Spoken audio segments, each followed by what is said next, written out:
La candidature de Montréal pour accueillir la Banque de la Défense n'a pas reçu l'appui d'Emmanuel Macron. Alors, la première ministre Christine Fréchette a fait savoir que le président français ne s'est pas engagé dans une décision qui revient à Ottawa.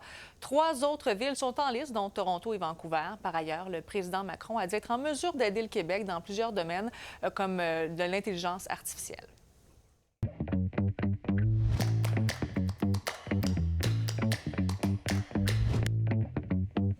Salut Alain. Salut Sabrina. Donc, Christine Fréchette, première ministre du Québec, est en mission actuellement en France. Qu'est-ce qu'elle veut aller chercher là-bas pour le Québec? Bon, premièrement, au niveau politique, je pense qu'elle veut montrer qu'elle est dans l'action. Elle veut améliorer sa stature internationale pour montrer qu'elle peut faire une différence, pas juste au Québec, mais à l'extérieur, tant avec les provinces, mais d'autres pays. On s'en rappelle, elle a été aux États-Unis rapidement après son élection. Elle a rencontré un des alliés principaux de Donald Trump. Et là, en allant en France, elle veut travailler sur les enjeux de matériaux critiques, minerais critiques, de partenariats avec le milieu économique, les grandes entreprises et aussi, je dirais, faire affaire avec le gouvernement. On a parlé tantôt dans l'introduction de l'intelligence artificielle. On voit que c'est un enjeu qui est important aussi pour les gouvernements, là. Est-ce qu'il y a un aspect aussi symbolique? Parce que, bon, tu le disais, elle est allée déjà aux États-Unis. On sait, bon, ce qui se passe actuellement avec les États-Unis.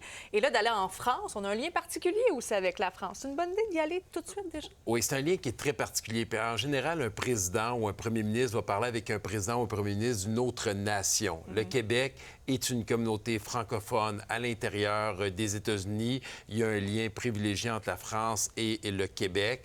Donc, on voit que Christine Fréchette veut continuer à tisser ces liens-là, veut regarder les partenariats d'affaires qui pourraient être faits avec des compagnies françaises qui sont bien implantées ici au Québec, et particulièrement pour le dossier de la Banque de la Défense. Bon, Macron... Bien, on a vu qu'Emmanuel Macron, finalement, ne supporte pas nécessairement la candidature. Ça, déjà, est-ce que c'est un peu un pied de nez de la France? Bien, pas nécessairement, parce que, justement, Emmanuel Macron ferait de l'ingérence envers le gouvernement du Canada s'il avait donné son support. Mais en même temps, Christine Fréchette sait que la France va vouloir acheter beaucoup d'armement, va vouloir faire affaire avec le Québec. On a des entreprises. Donc, en aidant à tisser des liens avec une province qui est francophone, la France qui parle français, tous les liens au niveau de la francophonie, je pense que c'est une bonne façon de supporter son économie, de continuer à travailler en partenariat, de tisser des liens avec eux.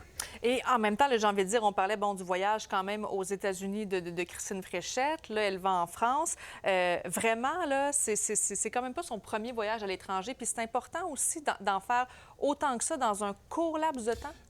Christine Fréchette n'a pas justement beaucoup en plus, de elle n'a pas beaucoup de talent, Je le disais au début, elle veut montrer qu'elle est dans l'action, elle veut donner un élan à son parti. Elle prend aussi tout l'espace médiatique. Donc, stratégiquement, je tiens à saluer son équipe autour d'elle. On regarde tout ce qu'elle a fait depuis le début. Tu le soulignes, elle est allée à Ottawa rencontrer Mark Carney. Elle est allée à Washington rencontrer des alliés de Donald Trump pour faire avancer la cause du Québec et du Canada.